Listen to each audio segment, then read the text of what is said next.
প্রিয় দেশবাসী এবং ছাত্র সমাজ বাংলাদেশ, আজকে আমি আপনাদেরকে একটা গল্প বলবো।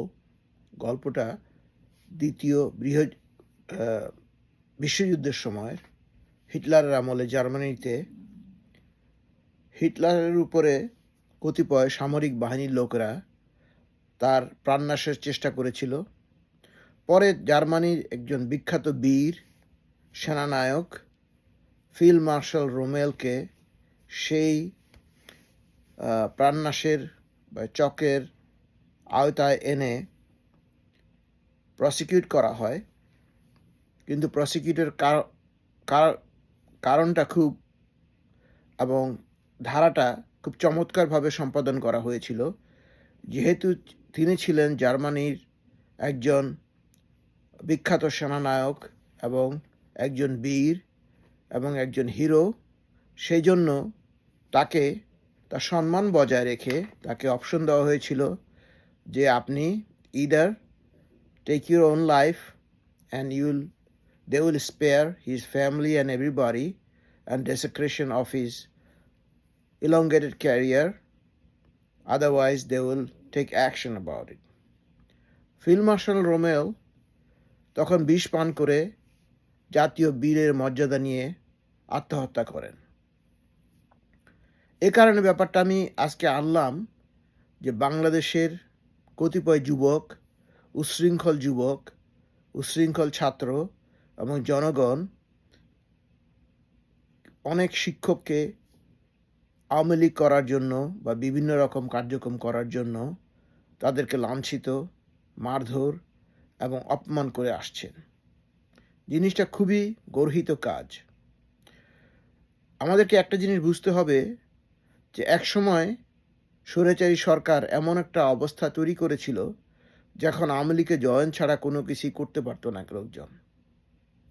তারা আওয়ামী লীগ না করলে রাজাকারভাবে অভিষিত হতেন এবং being ostracized and banned from any kind of improvement or any kind of self-development or financial help. অনেকে বাধ্য হয়ে তখন আওয়ামী লীগে জয়েন করেছেন বা অনেকে ইচ্ছাভাবে করেছেন, যদিও অনেক কিছু বুঝতে পারেননি। তারপরও আমি মনে করি যে ছাত্রদের, শিক্ষকদেরকে লাঞ্ছনা করা, শিক্ষকদেরকে অপমান করা বা শিক্ষকদের বিরুদ্ধে শাস্তি গ্রহণ করা, এটা তাদের কাজ না। আমি ছাত্রদের অবদান অবশ্যই স্বীকার করব, অবশ্যই তাদেরকে কৃতিত্ব দেব। তারা যে মহান স্বাধীনতা এনেছে আমাদের জন্য, তাদের প্রাণের বিনিময়ে, তাদের সংগ্রামের বিনিময়ের জন্য জাতি এই জন্য তাদের কাছে কৃতজ্ঞতা বোধে আবদ্ধ।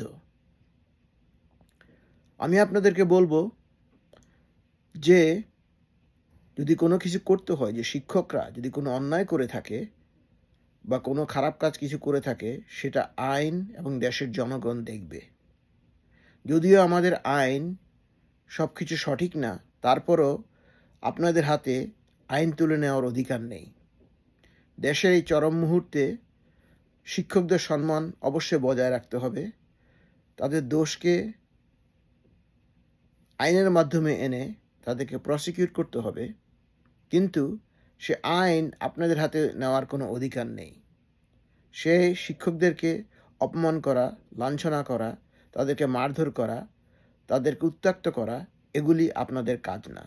আপনাদের নৈতিকতা, আপনাদের শৃঙ্খলা অবশ্যই বজায় রাখতে হবে।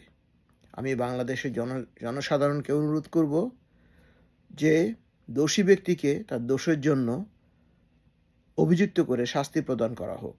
তাকে লাঞ্ছনা করে, তার বাড়িঘর জ্বালিয়ে দিয়ে, তার সংসারকে, তাদের স্ত্রী সন্তানদেরকে উত্ত্যক্ত করে বা অপমান করে যে একটা জিঘাংসা মনোবৃত্তি, সেই জিনিসটা অবশ্যই আমাদেরকে পরিহার করতে হবে।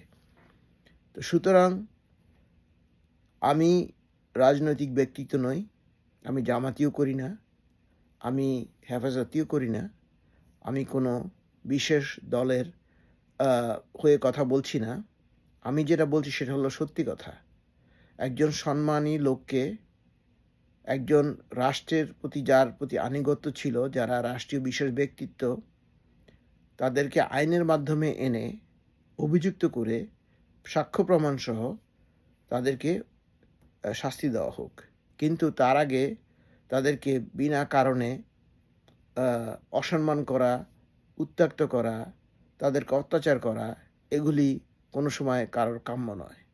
সুতরাং আপনারা এই সমস্ত কাজ থেকে বিরত থাকুন। দেশের মধ্যে শান্তি ফিরিয়ে আনুন। আল্লাহ হাফেজ। আলহামদুলিল্লাহ।